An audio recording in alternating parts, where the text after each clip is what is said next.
Thank God it's Thursday. Good morning, good afternoon, and good evening, wherever you are. It's 95 degrees today in Austin, Texas. A very warm, very uncomfortable 95 degrees. If you don't know where I am in the hacker room, the computer room. I have a couple of items of interest that I want to point out before I go over some of the gifts that the hacker received for his birthday. He turned 11 years old on August 3rd. So he's very excited. It's some of the gifts that he received from his uncle, and his father. These gifts were shipped many whiles, and they got here in one piece. Actually, 3 items. We have an interesting mouse, a brand new keyboard, and a gaming chair or hacker chair. Anyway, let's get to the items of interest without any further delay. It's been several days since I completed a presentation, and I'm very excited to be back at it. I thought this would be very exciting to include these particular items of interest. What we're going to show some of the new equipment that the hacker is engaged in right now. I don't know if you can see it, but he's hacking away at something. In 1851, Isaac Singer patented the first sewing machine. That's right, up to this point, all clothing was done by hand.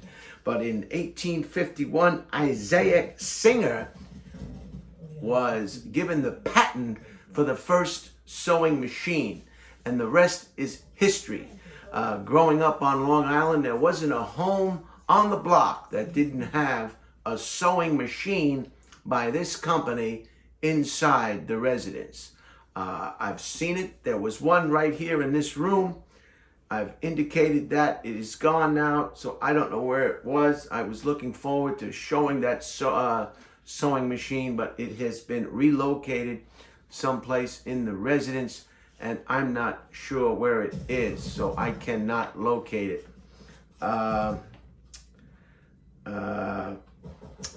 He went on to start a company called Singer and Company. I Am Singer and Company. And this was 1851. Holy cow, 1851. That's before the Civil War. That's quite a while back, 1851. So thank God for Isaac and the sewing machine. Kept women busy for many evenings and days. It revolutionized the clothing manufacturing industry, what became known as sweatshops. Women and children even huddled over sewing machines, making clothing for the world. 1851. In 1877, Thomas Edison invented the first phonograph. That's right, 1877. Holy cow, do you remember where you were in 1877? It's now 2021. Do the math. Holy cow. 1877, Thomas Edison invented the phonograph. And what it was beveled or foil, grooved foil on a disc with a stylus. And that's how he did it. I'm not too sure. I can't remember the exact wording, but it was on a foil, grooved foil disc, and he had a stylus. I guess a stylus is what we call today a needle, and that was what produced the sound. Today, Edison is famous for electric companies. Some of you pay your electric bills to companies called Edison. He is world famous for his inventions. This was one of his first big inventions, the phonograph, which enabled people to hear sound. And eventually everybody had a phonograph. Then everything went to 8-track tape, and then it went to cassette tapes, and then it went to a DVD.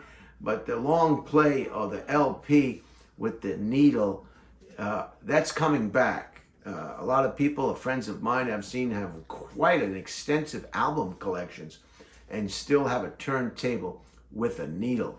So vinyl, as they call it, is coming back, and that's based on the same science, or as Thomas Edison's original phonograph, a grooved record on a substance. In this case, it's plastic, the LP, and grooved. The stylus or the needle is put down on a turning disc, and that is what produces what we know to be sound. So a revolutionary invention by Thomas Edison, 1877. Those are the two items of interest that I thought jumped out at me, just jumped out at me. There were some other things. Joe Kennedy's son was killed in a secret mission in World War II, I think it was. Joe Kennedy Sr., that was one of them. What was another one? I can't remember, but these are the only two that I wanted to jot down. I've been told to keep my items of interest smaller as opposed to larger. Anyway, let's go. Let's get on with the tour of the gifts that the hacker received for his 11th birthday on August 3rd. 3 gifts in particular. I'm sure he's received other gifts, maybe in a more personal nature. But these gifts are the chair, the gaming chair, the mouse, and the keyboard. And I do have the keyboard manual here. This is a Corsair, and this is a K57 RGB wireless. Wow. Gaming keyboard with slipstream wireless technology. I'll read that again because it's important. K57 RGB wireless gaming keyboard with slipstream wireless technology. And this is going to be something else. This is by a company called Corsair, capital Corsair. Connie, Orange, Robert, Sam, Albert, Ida, Roger. Corsair. Wow. And this is the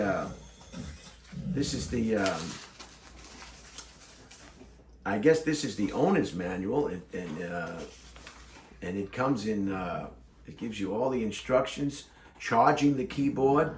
Wow, this keyboard can be charged, so that's why I guess it's wireless. It can be charged, and then the battery, I guess, so the charging system inside the keyboard will enable it to run wirelessly. Wow, wow, wirelessly. This is English, and then they have English instructions, and then they have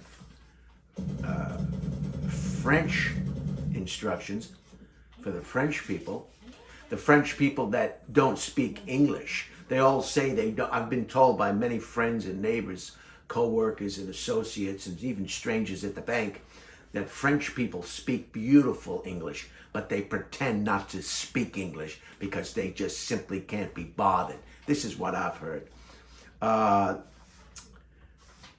And they have quite a number of instructional pages for the French. Then they have Spanish speakers. Spanish people will speak English to you when they know English. They're not going to hide the fact that they are English. They're proud of the fact that they're bilingual, that they can speak more than one or their own language. Whereas the French, they tend to want to play games. The French are big game players. They want everybody to come to the Eiffel Tower, but they don't want to speak English while you're there. So the Spanish are very nice about what they're Portuguese. Portuguese is a beautiful country. That's what I tell people I am when they want to know what I am. What are you? What are you? I say Portuguese. Conversation stops immediately. No more further questions. People don't know what to say after you tell them you're from Portuguese. So if you're like me and you're sick and tired of people asking you where are you from, what is your background, your history, or your culture, tell them you're from Portugal and that you're Portuguese. And that's it. So we got Portuguese, Spanish, English, and French. Okay, let's go. I'm going to spin around. I'm going to come around. I'm going to close up my tripod base. And I'm going to handheld this tripod. And we're going to talk to the hacker about some of the wonderful birthday gifts that he received in the mail. Coming around. Coming around. This is where the sewing machine used to be, right here. Now there is a mannequin of some kind with a traditional Indian garment on it. And but this is where it was. I don't know. I'll have to ask SK when she returns where that sewing machine, but it used to be right here, and I was looking forward to showing you that a modern sewing machine from the same. This is probably a Singer. Okay, let's move over here. Hello, how are you today? Is everything okay? I'm just gonna sit down and let's go. Let's start with the mouse. Can you tell us about the mouse? That looks like a real special mouse. Yeah, it has rainbow LED lighting at the bottom. It has extra buttons. This turns up the sensitivity and this one lowers down the sensitivity. These buttons are extra buttons that work. Like these are buttons that are on the keyboard, but it just doesn't say the names. This one is actually the shift button. This one is the tab button, and this one is the cap lock. So are you saying that this mouse is so sophisticated that there are some buttons on the mouse that actually work the keyboard? Yes. So you can work the keyboard, or you can work the keyboard from your mouse. Yeah. And can you just go over that again? What you just said, so the listeners can really get an idea how sophisticated that mouse is. Just go over it again. Can you lower the volume just a little bit on the game? And so we'll be able to hear exactly all about this mouse. Go ahead. There's LED lighting on the very bottom, and this fits exactly with your hand. It has your thumb here, your finger here, your left finger, your this finger, your pinky, and this is the scroll wheel. It's kind of is like a tire on this one, and these little dots right here shows how much sensitivity is. The more red dots, the higher the sensitivity. The lower. Oh, so you can make the mouse sensitive or less sensitive. Yeah. I need to do that on my iPhone, I think. I think I have an iPhone. Do you have an iPhone? Samsung. Samsung? Yeah. Go ahead. So that mouse is it's like a catcher's mitt. It's designed to fit your hand. Yeah. As opposed to just a generic flat surface. It's actually. We can actually compare it to this one. Yeah, that's nothing. That, a duck could use that. You don't even need a hand for that. You could push it with your wrist. Yeah, just like, and it's a little too small. A little bit too small. Now, did you know about this sophisticated mouse before you received it? Yeah, I'm actually the one. Actually, no, I didn't know exactly about it. All I asked was, can I have a mouse and keyboard? And I wanted, can I have it a little complex? So that mouse is probably the most sophisticated mouse that you could probably purchase. Not the most, but probably one of the most, yes. What would be some of the features on the mouse that aren't included in the one that you received? The buttons, the sensitivity. Right. How it's easier to, stick to your hand like that. Right. Unlike normal. Very good. Now let's go over to the keyboard and tell us about this keyboard, because it looks like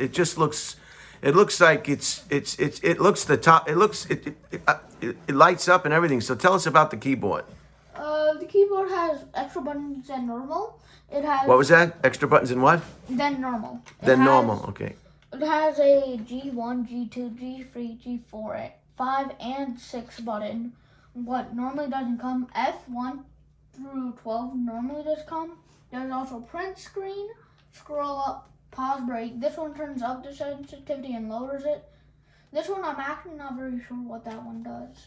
This is all the normal stuff. This is record, stop, play, speed.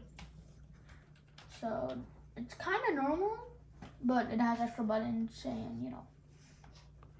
And you can make it brighter or not as bright. Yeah, I like it at max bright. Another thing I got, this was before my birthday. I got this. What is with that? some What are LED you pointing at? It's Oh, you've got some LED. lights. Oh, I see. You've got some LED lights. That came as well with the keyboard? It didn't come with it. I got it before my birthday gift, but yes, I did. Very did get nice. it. I'm just gonna show you that. I have my controller here. Now, is this a new controller? No, I had it for a year. And what does this actually do for people who are like myself who aren't too familiar with all these gadgets or this technology? Well, this is if I just don't want to use my keyboard or my mouse, so you can play on controller. And I also use this to play it's also my Xbox controller. I see. So this box here that we're looking at right now, the blue and white box, the little square box, this is for gaming? Primarily for gaming? Yes, just gaming. Actually, no, it can do other things than gaming, but most likely used for gaming. Now, are you planning to get a printer in the future? Do you have a printer? When you start doing homework and projects, you're probably. There is a printer right here. Oh, so you're hooked up to the printer? I'm not. I think it might be. I'm not sure. You're gonna have to get KK to get you hooked up to the printer. So that and you're gonna keep your other keyboard and mouses as backups, right? You're not gonna discard those. I'm not just gonna throw them. I might sell them, but I'll probably just keep them as backups. I think it would be a good idea. I'd keep it as a backup. And here's a compare. Also, this came with the keyboard. It detaches and unattaches. It is a thing to put your hands. Oh, I like, see. A just to rest. it. Yeah. So this is the old keyboard I had. There was no G's, like the G1s, G things. There is all this stuff, but it's over here. Right. And there was no record button on this. So. And what do you use a record for? Just if you want to record videos or gaming. And what is the G's? You said there were no G's on the old board. What are you talking about, G's? These are extra buttons that come with the keyboard. Not with the keyboard, on the keyboard. What is and that? it does the same thing as the same buttons, but it's just easier to access. Well, it's just that. Oh, they're like shortcuts? Yeah, they're shortcuts to these buttons. 1 through 6. They do the same thing, Right. but they're just extra. Fascinating. Can you, again, I want to point out we're not going to divulge the actual identity of the hacker for his own security. Can we go over the chair now, the gaming chair? Can you maybe stand up and I'll move back a little bit and we'll see exactly this very nice. Go ahead, give us a tour of the gaming chair if you would. Okay, so this is this is a Bond Racer gaming chair. This actually, I don't use it very much, but it actually vibrates, so it's like a massaging machine on the bottom, the pillow. It's pretty much a normal chair, except for that it's most of the gaming. It's very comfortable on here. It is very comfortable. It does come with another pillow on the top, but I don't use it. I see. Yeah, on the back we have these strips for the pillow. Right. This got is wheels, used huh? it has wheels. This is used to lower it or forward it, forward and back. The backrest. And, yes, and this is to up and down. And now I see a wire coming out of the side. What is that wire? That is from the pillow to activate the massage. Oh, it's a massage component of the chair. Yeah. And this is much better than, this is the chair that you, I noticed you were it was very difficult for you to get comfortable in this chair. Yeah, I had to put a pillow on it and everything. So you're really happy with this chair. Yes. That's a beautiful, and that came from your father all the way from India? Yes, and the keyboard and mouse came from my uncle. And your uncle lives in, I'm not very sure. I think it's Virginia. Yeah, Virginia. Washington, D.C., Virginia. and that's your mom's brother? Yeah. Oh, the one I spoke on the phone. Yeah, Virginia. Washington, D.C., Virginia. The one that was here with his wife and the kid? I think... Maybe. And how about the mouse? Where did the mouse come from? Same. From my uncle. Wow, this is just about 20 minutes. I want to thank you for introducing us to the new equipment. I think it's very interesting. I mean, it's the wave of the future. You're on the cutting edge. And as you get older and get more training in school and whatnot, you'll be using the computer more for research and class projects, and as opposed to what you're doing now, most of it is gaming. Is that right? Yeah, just for fun. And how many peer groups do you have, you think, on the computer that you game with? What do you mean, like People that you talk to. Sometimes I hear you talking to people. Oh, friends. I have, like gaming friends, I have added over probably like 500 friends. And what do? You just log on and you see who's available? Sometimes, some of them I don't even play with very often. Right. Because I forgot about them. Because, you know, so many, and they mostly don't even talk to me. I just mostly play with, like, there's 10 main friends I play with, so around 10, and I just play with them. Well, thank you for your time, and thanks for showing us your birthday gifts, and good luck with all those gifts. They seem to be top-notch gifts, and will probably serve you well into the future. And thanks for taking the time to take the time. That's it, folks. Recapping, and let me get I got a bad memory here. I don't want to say the wrong thing. I'll get a lot of hassle in the comments. What is it? Thank you, buddy. 1851, the Singer sewing machine was patented by Isaac Singer. And in 1877, Thomas Edison received the patent for the first phonograph. So have a great day. Tomorrow's Friday. Everybody's gonna be happy, and just remember, everything is gonna be just okay.